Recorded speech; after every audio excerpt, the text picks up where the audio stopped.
Hi everybody, we are back for lesson 14 of the workbook, and the headline is God did not create a meaningless world.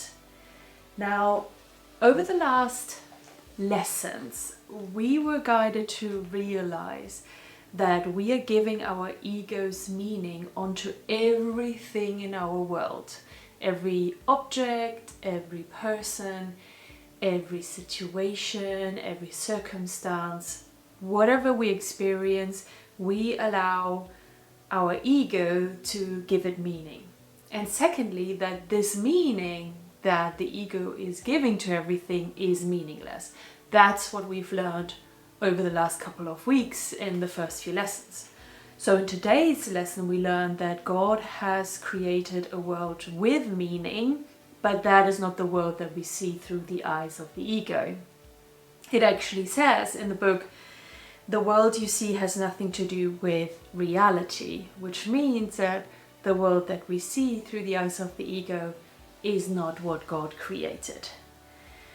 I just reflected on this a little bit more after completing the exercise again and remembered some other references about the ego from the course, from the text.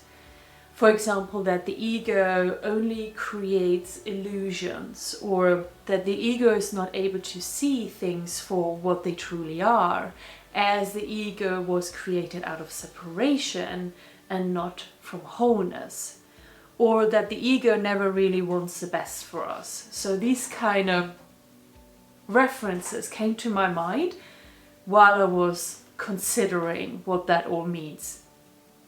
And all of that came together for me in the conclusion that everything the ego is telling me through my thoughts can and must be ignored by me. But going through the exercise of lesson 14 makes me realize that the ego creates everything in my life. Every time I completed the exercise from lesson 14, it's like, well, is that not kind of everything?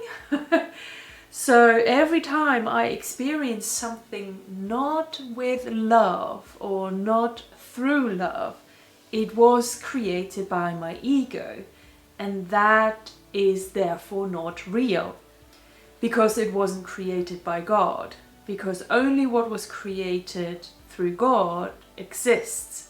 That means that everything else is not real. Now, on the one side, that is probably the biggest opportunity you could ever have to transform your mind and your life. But on the other side, it begs the question, and now what? What am I supposed to do with that? If nothing that I think is real, then what am I going to do now? What does that really mean, right?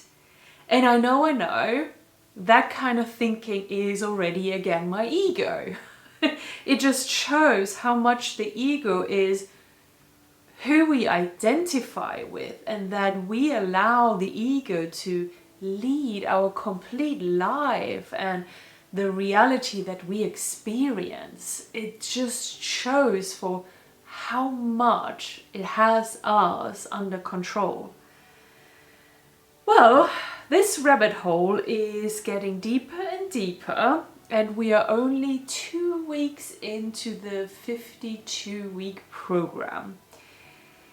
Anybody else feeling similarly weird like that? Like, wow, this is going already pretty deep right at the beginning?